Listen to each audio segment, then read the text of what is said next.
Assalamualaikum warahmatullahi wabarakatuh. Perkenalkan, nama saya Nurul Fadilah dengan NIM 200830409 dari jurusan Ilmu Al-Quran dan Tafsir kelas 4A. Di sini saya akan sedikit memaparkan dua buku yang direkomendasi oleh Bapak Muhammad Yahya selaku dosen pengampu pada mata kuliah kajian tarikh Al-Quran. Dua buku tersebut terdiri dari beberapa bagian. Ini adalah bagian kelima yang membahas tentang Mushaf Ibnu Mas'ud dan unifikasi bacaan Al-Quran. Adapun link untuk bagian-bagian sebelumnya sudah tertera di deskripsi, dan untuk bagian selanjutnya akan dipaparkan kemudian. Mushaf Ibnu Mas'ud memiliki ciri-ciri yaitu berbeda dengan Mushaf Utsmani dari sisi susunan surah, mengalami perbedaan teks, dan tidak memasukkan 3 surah. Al-Quran memperjelas tentang Mushaf Ibnu Mas'ud, Ubay, dan Zaid bin Sabit tidak terdapat perbedaan. Adapun penyimpangan yang terjadi pada Mushaf Ibnu Mas'ud muncul setelah beliau wafat, di mana satu dengan yang lain tidak sama, menunjukkan bahwa seluruh mushaf yang dikaitkan kepadanya dianggap satu kekeliruan, dan para ilmuwan yang melakukan hal itu tampaknya juga lalai dalam meneliti sumber-sumber yang ada. Sedangkan di sisi lain, para ilmuwan Sunni berpendapat bahwa bacaan Ibnu Mas'ud senada dengan bacaan seluruh umat Islam. Menurut beberapa riwayat, surah pertama dan 2 surah terakhir tidak terdapat dalam Mushaf Ibnu Mas'ud. Al-Baqillani menyatakan bahwa siapa yang menolak surah tertentu dari bagian Al-Quran, maka ia dianggap murtad atau fasik. Jadi salah satu sifat ini akan terkena pada Ibnu Mas'ud jikalau riwayat itu benar adanya. Mushaf Utsmani terselesaikan dan disebarluaskan melalui para guru yang mengajarkannya setelah mendapat wewenang yang sesuai. 3 pedoman yang hendaknya terpenuhi sebelum sebuah cara bacaan suatu ayat dapat diterima sebagai Al-Quran, yaitu qiraat mesti tidak diriwayatkan hanya dari satu sumber yang memiliki otoritas, melainkan melalui sejumlah riwayat besar yang juga sampai kepada Nabi Muhammad SAW. Teks bacaan harus sama dengan apa yang terdapat dalam Mushaf Utsmani. Cara pengucapan juga harus senada dengan tata bahasa Arab yang benar. Baik, selanjutnya pemaparan tentang unifikasi bacaan Al-Quran. Latar belakang munculnya keragaman bacaan Al-Quran adalah ketidaksempurnaan aksara Arab, yakni scriptio defectiva yang tidak memiliki tanda-tanda vokal dan titik-titik diakritis untuk menyalin teks Al-Quran. Kemudian, Nabi memperkenalkan ilmu qiraat sebagai suatu praktik yang menunjukkan tata cara bacaan setiap ayat dengan tepat. Aspek ini juga berkaitan erat dengan kewahyuan Al-Quran. Adapun para ilmuwan berpandangan bahwa qiraat hukumnya sunnah, yang tidak ada seorang pun memiliki wewenang untuk mengubah seenaknya. Lebih dari 20 sahabat telah meriwayatkan hadis yang mengukuhkan bahwa Al-Quran telah diturunkan dalam 7 dialek. Dialek atau ragam bacaan tersebut bertujuan untuk memberi kemudahan membaca Al-Quran bagi mereka yang tidak terbiasa dengan dialek orang Quraisy.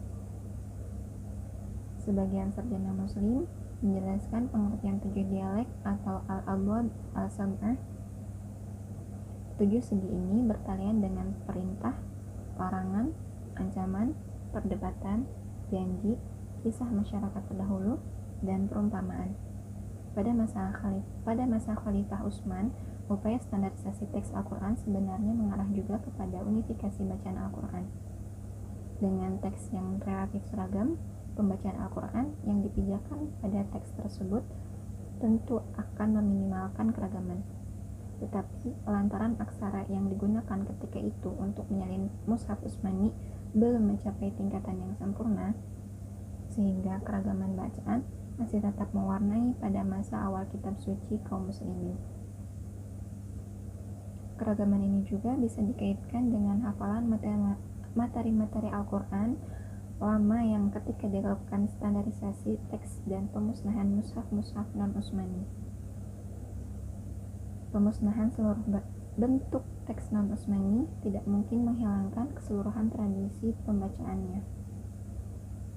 Hal ini hanya bisa menjadi kenyataan jika pembacaan teks Utsmani diakui memiliki karakter mengikat. Namun, pengakuan teoritis teks Utsmani semacam itu tentunya hanya bisa memiliki implikasi praktis jika kebebasan yang hampir tidak mengenal batas dalam menangani teks. Upaya Khalifah Utsman dalam menciptakan keseragaman teks dengan jalan standarisasi dan pemusnahan mushaf-mushaf non-Utsmani dilanjutkan oleh Al-Hajjaj Ibnu Yusuf Al-Saqafi.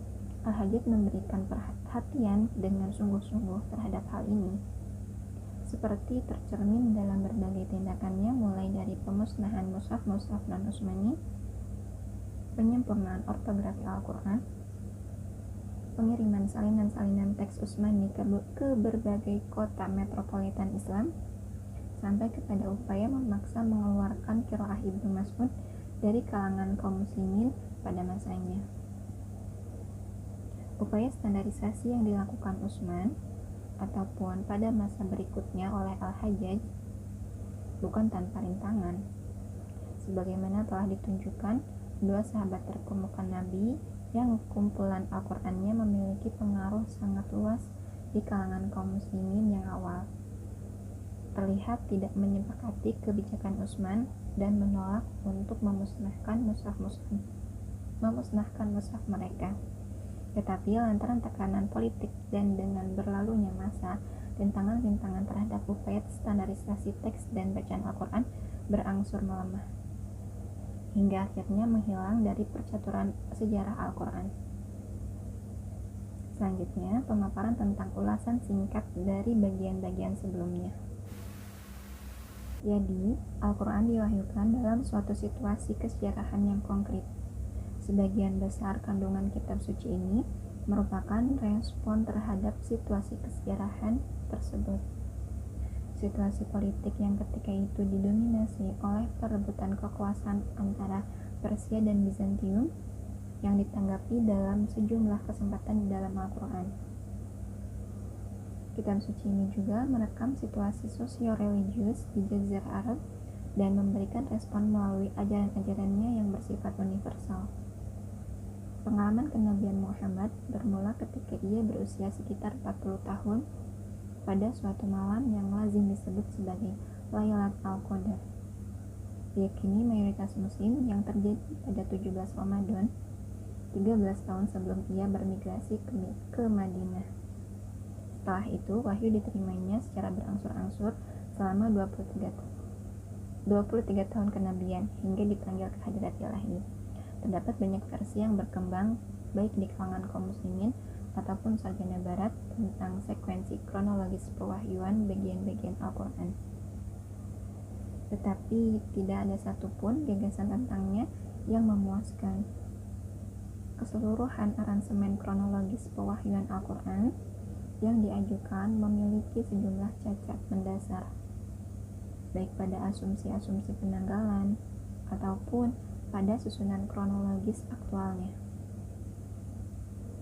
Wahyu-wahyu Al-Quran yang diterima Nabi dan disampaikan kepada generasi pertama Islam telah dipelihara dalam bentuk hafalan atau tulisan di atas berbagai bahan untuk menulis. Di samping tradisi oral Al-Quran, sejumlah sahabat Nabi secara individual merekam materi-materi Al-Quran dalam bentuk tertulis yang setelah wafatnya Nabi dikumpulkan ke dalam mushaf.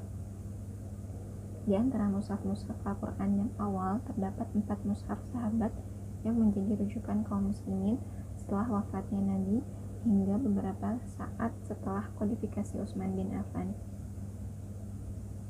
Keragaman teks dan bacaan dalam mushaf-mushaf otoritatif para sahabat mulai mengganggu kesatuan politik umat Islam, sehingga Khalifah Utsman mengambil kebijakan resmi untuk melakukan unifikasi teks Al-Quran. Dilanjutkan dengan pemusnahan mushaf-mushaf lainnya. Sejarah resmi tradisional juga mengaitkan upaya unifikasi dengan kodifikasi Abu Bakar, dan secara eksplisit mengungkapkan bahwa jajaran dari teks Utsmani adalah teks kumpulan pertama yang ketika itu berada dalam pemilikan Hafsah. Upaya Utsman untuk melakukan unifikasi atau standarisasi teks dan bacaan Al-Quran terlihat belum mencapai hasil yang diharapkan. Scriptio Defectiva yang digunakan untuk menyalin Al-Quran ketika itu masih membuka peluang bagi pembacaan teks kitab suci secara beragam. Selain non-eksistensi tanda-tanda vokal, jumlah konsonan yang berbeda dalam aksara ini dilambangkan dengan simbol-simbol yang sama. Kekeliruan pembacaan teks Al-Quran yang disalin dalam aksara semacam itu tentu saja bisa diminimalisasi atau dihindari jika seseorang mempunyai tradisi hafalan yang kuat atau paling tidak memiliki tingkat keakraban yang tinggi terhadap teks Al-Quran. Menurut penjelasan tradisional, kekeliruan pembacaan Al-Quranlah yang mendorong dilakukannya penyempurnaan terhadap rasam Al-Quran atas prakarsa otoritas politik. Langkah aktual penyempurnaannya dikabarkan telah dilakukan oleh beberapa pakar bahasa seperti Abu al-Aswad ad-Du'ali, Nasr bin Asim, Yahya bin Ya'mur, Al-Khalil bin Ahmad, dan yang lainnya. Kecenderungan kuat ke arah unifikasi bacaan semakin mengkristal pada masa-masa selanjutnya. Penemuan mesin cetak pada abad ke-15 dan penggunaannya dalam pencetakan Al-Quran telah mempercepat penyebaran naskah yang dicetak menurut suatu sistem bacaan. Akhirnya, tujuan dari kajian ini adalah mengupayakan suatu rekonstruksi yang agak rinci terhadap perjalanan historis Al-Quran. Namun, sebagaimana terlihat, tidak seluruh aspek kesejarahan Al-Quran berhasil direkonstruksi secara meyakinkan. Masalah tentang kronologi pewahyuan Al-Quran, sejarah kemunculan berbagai tradisi teks dan bacaan Al-Quran yang awal, serta sejarah teks dan bacaan Al-Quran pada perkembangan formatifnya masih tetap menyimpan sejumlah besar misteri yang menuntut penelitian lebih jauh dan mendalam tentangnya di masa-masa mendatang. Allahu a'lam bishawab. Baik, mungkin cukup sekian pemaparan yang dapat saya paparkan mengenai isi dari dua buku tersebut. Untuk bagian yang kelima, kurang lebihnya mohon maaf dan mohon untuk dimaklumi. Semoga bermanfaat, khususnya untuk saya yang memaparkan dan umumnya untuk kita semua yang mendengarkan. Amin. Terima kasih. Wallahul muwaffiq ila aqwamit thoriq. Wassalamualaikum warahmatullahi wabarakatuh.